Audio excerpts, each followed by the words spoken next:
everybody, and welcome back to Circus Tutorials. In today's tutorial, we'll teach you the basics on how to make some balloon sculptures. We're teaching you how to make two different types of swords as well as a balloon dog.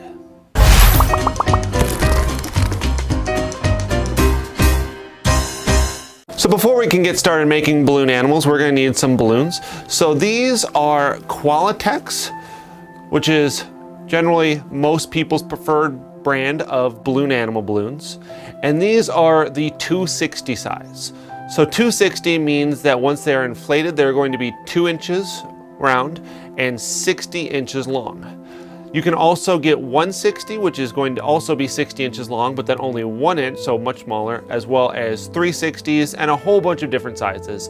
But the standard size is the 260 variety. Now we have some balloons and we know which ones we should get. We are ready to get started. And so before we get into how to twist a balloon, I'm going to show how to inflate and tie a balloon, just in case some of you out there don't know. And also, the first balloon we are going to start with is a simple sword. I mention this because we inflate the balloons depending on what we're making. A sword gets inflated all the way to the very end, where something like a dog that has a lot of twists does not. So we're going to put it on the end of the ketchup bottle inflator, which I do recommend using a balloon pump when doing these. Some people use their mouth to blow up the balloons, but that puts a lot of pressure in your head and it can cause nosebleeds as well as other very severe health problems. So I recommend always using a balloon pump. So we're gonna hold on to the end, blow it up there. And like I mentioned, we're gonna blow it all the way up to the end, or at least just about to the end. Pull it off the end, holding the nozzle so that way it doesn't let all the air out. Now to tie it, I like to grab a little bit lower, about 2 inches down from the nozzle, pinch with that hand and let all that air out. This gives me a nice long nozzle to tie around my fingers. If you don't do that, it's very, very difficult to tie it around your fingers. So I then use 2 fingers, wrap it around one time, and pull it in between my fingers, making a knot. So now it's all nice and tied. Made a little bit of a weird bubble there, but that's okay. But it is tied and we are ready to make a sword. So before we start twisting, whenever I twist, I start from the left and move my way right. It's not a big deal with the sword because it doesn't require many twists. But if I'm using this for like a dog where I have to put a lot of twists, I usually start from the left and the right and whichever end has the nozzle. You can go from right to left, but make sure the nozzle is the way you're starting from. So for the sword, it's very, very simple to make a basic sword. All we're going to do is get an idea of how long the handle is going to be, and then flip the balloon on itself, making this S shape in the balloon.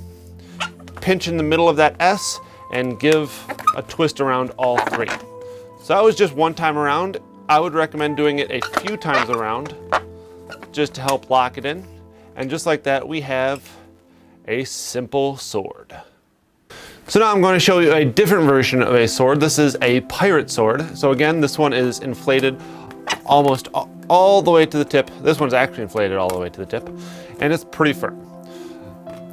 So for this pirate sword, all we're going to do is flip on itself, make a little bit of a loop here. This only needs to be big enough for the balloon to fit back through, and twist a few times.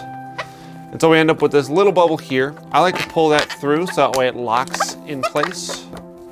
And then all what you do is take the end of the balloon, put it through the handle, and just like that, you have a pirate sword. So now we made a couple swords, we're starting to get the hang of it. We are ready to make something a little more complicated, and that is going to be a balloon dog. So with the balloon dog, when we inflate it, we don't want to inflate it all the way. Like the swords, we want it all the way inflated. With the dog, we want to leave about an inch or 2 at the end that isn't inflated. The reason for this is because the more twist we have, the more the air will push towards the end. And if we inflate it all the way, the last couple twists are going to be very, very hard and will probably pop the balloon if there's too much air in it. So we leave a little bit at the end so that way that air can push out and it won't pop the balloons. The more twists, the more air you have to have at the end, or more inflated, you have to have at the end, sorry. But a dog usually requires about 2 inches or so. So now we have it twisted, again starting from the end with the nozzle. We are going to start twisting. Now whenever we twist, it wasn't that big of a deal with the swords because they only required 1 or 2 twists. But when we require multiple twists, we have to go in the same direction. So when I do this, my right hand always goes forward, my left hand always goes back. We don't want to go one hand forward, one hand back, because then the balloon bubbles will just untwist themselves. So we're going to start with about 3 inches. And whenever we make these bubbles, they're always in rough inches. So this is about 3 inches. And you might have a 1 inch, a 4 inch. Generally, they're done in inches. So we have a 3 inch, which is going to be the nose.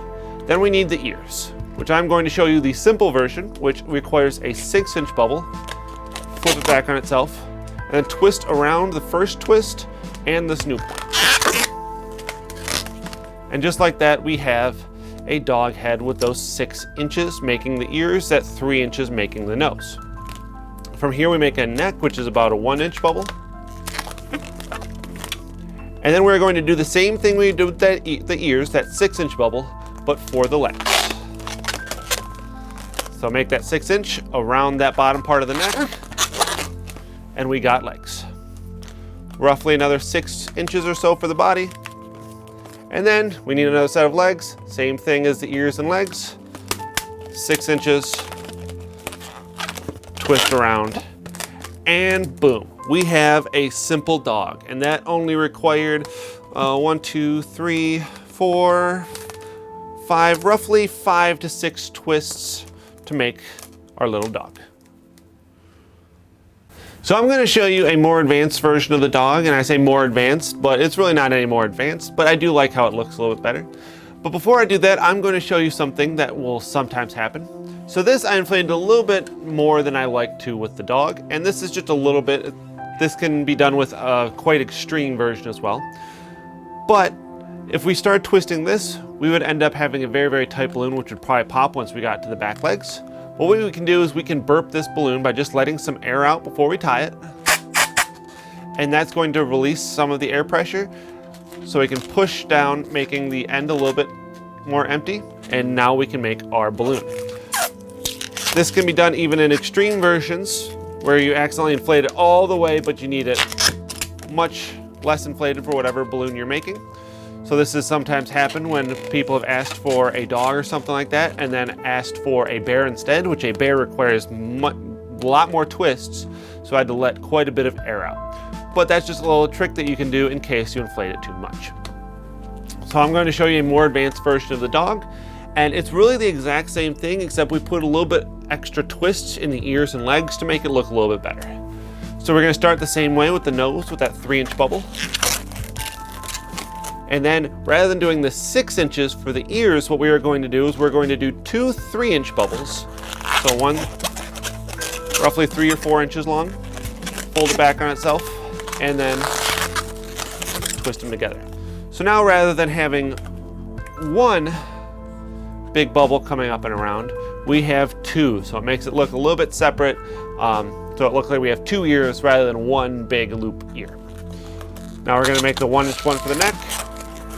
Same thing here with the legs. 3 inch. 3 inch. Fix its head so it's straight. These are going to be a little bit of small legs, but that's okay. I can make a longer body and make a hot dog. Or have a really long tail. Another 3 inches. And 3 inches. Bam. And so that way we have separate ears and separate legs, and I like the way that looks better. I think it looks a little bit better than having one, and so that's the way that I generally like to do it. It only takes 3 extra twists, so it doesn't take really any more time than the simple version. It's just, you know, a couple extra twists, a little bit harder, but not by much. The more advanced dog. And now, because we're getting the hang of how to twist these, I'm going to show you a slightly more advanced version of the sword that we made before. So I generally don't like this one. I'll make it if I'm in a big hurry because I can make them very, very quickly by just making that S shape and twisting through the middle.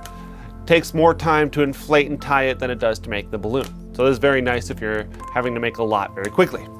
But the problem with these is this generally, once the kids are playing with it and waving it around, this will come untwisted pretty easily, or it'll end up folding forward like this, and they kind of have an elephant or ray gun kind of shape. This also will depend if it gets hot and these get a little squishy. The swords, the more inflated they are, the better they'll keep their shape. But the ones I like to do to make them last a little bit longer is almost like making the balloon dog ears, but as those hilts. So I'm going to start with the rough size of the handle and put a twist. And then you can either do the simple version of the ears where you do like that 6-inch one, or the 2 3-inch ones. Either way, I'll do the quick version just to save some time. So you do one on this side, and then you do the same thing on the other side.